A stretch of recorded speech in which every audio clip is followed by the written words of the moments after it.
Со 35 години работно искуство и речиси ниту ден загубено во извршувањето на работните задачи, ушниот лекар Мирјана Смилева била спречена докрај да го искористи побараниот одмор. Причината поради која поднела молба за одмор била фрактурата на десната подколеница која ја здобила нејзината ќерка и на колица со посебни потреби. Смилева вели, нејзиниот колега Бојаджиев заминал во Софија на едукација преку владината програма, па од службите добила известување дека од денеска мора да се врати на работа. Имам дете со посебни потреби, падна и скрши фибулата на левата подколеница. Бидејќи на тоа дете му треба нега и кога е здраво, посебно сега кога легна со гипс лонгета и со се, бев принудена да останам дома и да не одам на работа.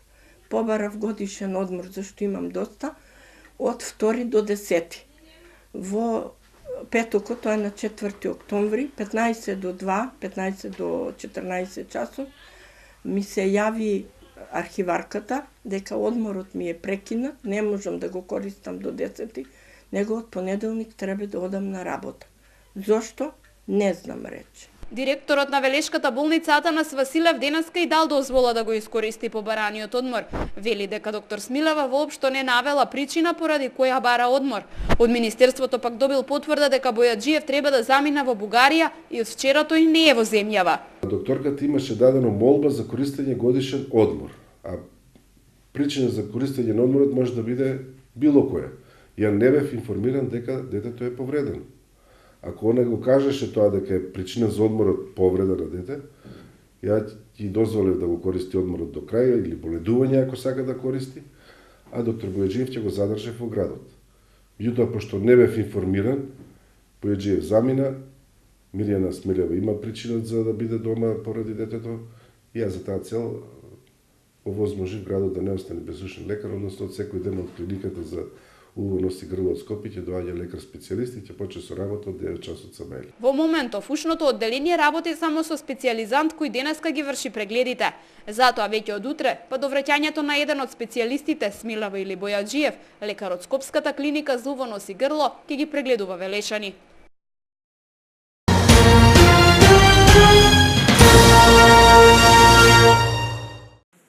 Под мотото "Растеме заедно", учениците од Основното општинско училиште Кирил и Методи ги започна активностите за одбележувањето на Светската недела на детето. Активностите ги започнаа со еднодневна дружба со лицата со попречености во развојот, кои неистите им подарија честитки, кои 5 одделенците ги изработиле на часовите по ликовно образование. Поведени од личноста на Тоше Проевски, кој со своето звездено небо им посветуваше доволно внимание, и тие сакаа, следејќи ги неговите чекори, да им посветат внимание на своите другарчиња и да се дружат и да им подарат подаръци. Од Сдруженијето за церебрална парализа вела дека ова дружење по повод Светскиот ден на детето им представува задоволство. Среќни се што помеѓу децата постои желба за дружба, без разлика на здравствената состојба на овие лица. Јас сум пресреќен заради тоа што некој еве за прв пат во Велес се јави и кажа дека сака да оствари контакт со децата од нашата невладина организација, да им посвети внимание и да поминеме неколку квалитетни часови заедно, нормално да се запознаеме ние од нашето здружение, Здруженијето на лица со церебрална парализа и учениците од Основното училиште Кирил и Методи. Јас им благодарам на сите дечиња кои што вложија премногу труд еве за да ги направат овие пригодни подароци за децата од нашата невладина организација. Од училиштето вела дека и во нивното училиште има ученици со попречености во развојот, кои постојано се обкружени со здрави деца, кои им помагаат во извршувањето на секојдневните училишни обврски. Инаку училиштето во текот на оваа недела ќе спроведе низ на активности преку кои ќе одбележи Светската недела на детето.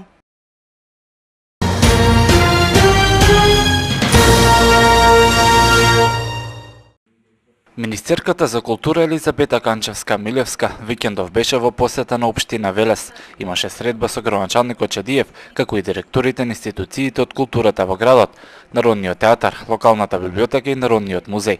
Се разговараше за актуелните проекти од културата, но и за оние кои престојат. Најголемо внимание се обрна на изградбата на новата театарска зграда. Изградбата оди веќе кон својот завршен крај, морам да кажам. Значи, интензивно се работи на сите фази околу изградбата на театарот во Велес. Мислам дека од огромно значење ќе биде оваа институција, бидејќи сепак Велес е град со голема театарска традиција и историска традиција, мислам дека заслужува да има еден ваков репрезентативен театар со најсовремена сценска технологија и опрема, која што ќе биде токму во интерес на сите актери, на сите уметници кои што творат овде во Велес. Канчевска-Милевска го потенцираше и најавениот проект за реконструкција на спомен костурницата, а ги охрабри и директорите на локалните институции со проекти да пристапат кон Министерството за реализирање на повеќе активности кои се од областа на културата. Со директорите на институциите што се под локалната власт, со доменот на културата, разговаравме за некои одредени работи што треба како проекти што би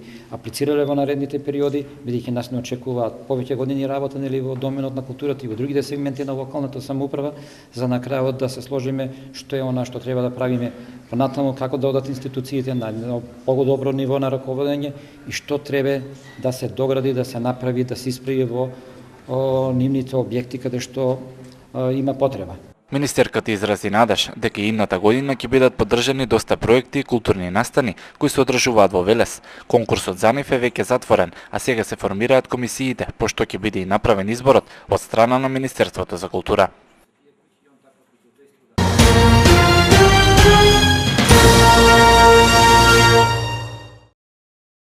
Отовица се исчисти од насобраното ѓубре.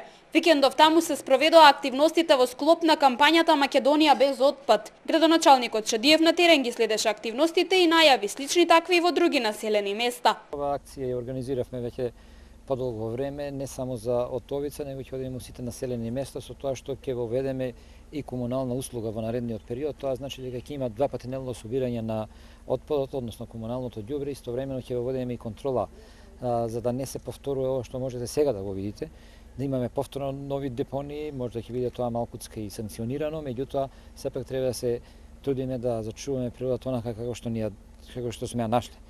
Значи немаме никакво право да загадуваме. Истовремено акцијата добро се одвива во Отовица, може и самите да видите, и во центарот на селото и на ова дива депонија на овој сегмент од надвор од селото Отовици. Акцијата се спроведува по иницијатива на Асоцијацијата за чиста животна средина Ајде Македонија. Велат дека намерата е да се подигне свеста кај граѓаните за зачувување на здравата и чиста животна средина и селектирање на отпадот. Оваа година во соработка со општина Велес како центар за овакво Вардарскиот регион се координиравме со општините од Вардарскиот регион и мислам дека многу ќе влијае на населението и самата општина, како што кажа градоначалникот, они се овакво веќе во акција и веќе го спроведуваат тоа. Значи не е работата де само овој ден да се чисти отпадот, туку работата е на местното население во општините да им се подигне свеста и да самиот отпад го селектираат и го стават на соодветните места. По оваа акција Отовица официјално влегува во системот за управување со отпад на јавното комунално претпријатие Дервен. Согласно планот на локалната самоуправа, до крајот на годината претпријатието ќе започне да собира смет и од сујаклари и раштани.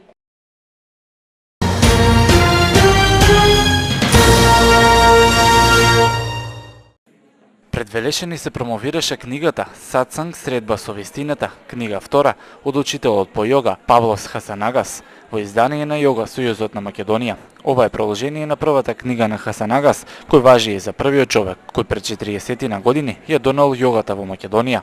Неговото излегување како автор на сцената настапува дури после 4 децении предавање на јогата и тоа му дава посебна специфична тежина на авторот. Инаку делото е наведено, тоест содржи предавања и одговори на учителот кој што ги дава после семинарите. Принципот е на прашање-одговор, така што книгата е многу интересна за читање, бидејќи практично нема ниту почеток, ниту крај, можете да ја читате од каде што ги сакате и дава одговори на многу суштински прашање на кои што всушност одговара јогата. Авторот на книгата остави промоторот да говори за неговото дело пред медиумите. Тој пак вели дека Сатсанг средба со вистината е книга која е добро четиво за сите читатели, без разлика дали се јога практиканти или не. Прашањата кои ги обработува се универзални и се повторуваат затоа што нема жив човек кој не го интересира тие прашања од типот прашање за животот и смртта, за љубовта и врзувањето, за учителството и учеништвото и така натаму, така што темите се универзални, стилот на изразување е многу жив во комуникацијата, така што топло го препорачувам ова дело на сите кои ќе пројават интерес за тоа, не мора да се јога практиканти. Промоцијата на втората книга на Хасанагас се одржа веднаш по целодневниот семинар по јога, кој тој го одржа за јога љубителите во Велес. Промоцијата беше во организација на јога друштвото од Велес и е дел од одбележувањето на 20 годишнината од нивното работење во градот.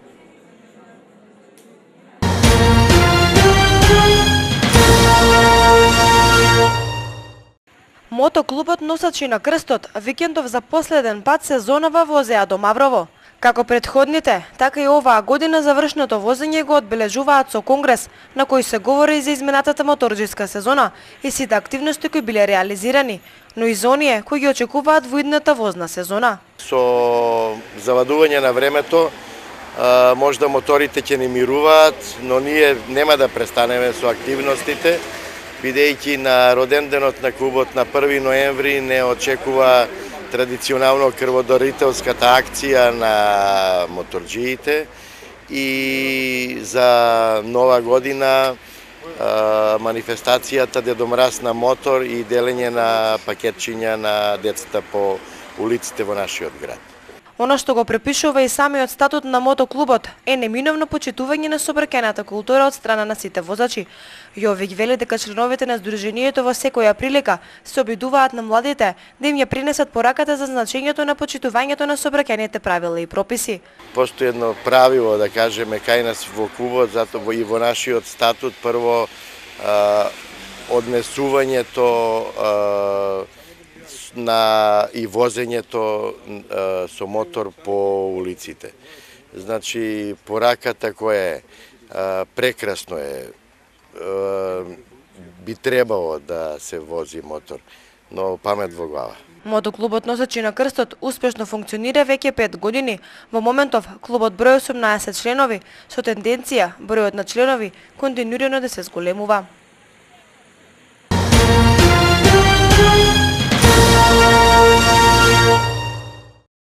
Од ноќеска на полноќ се намалуваат цените на нафтените деривати во просек за 2,79%.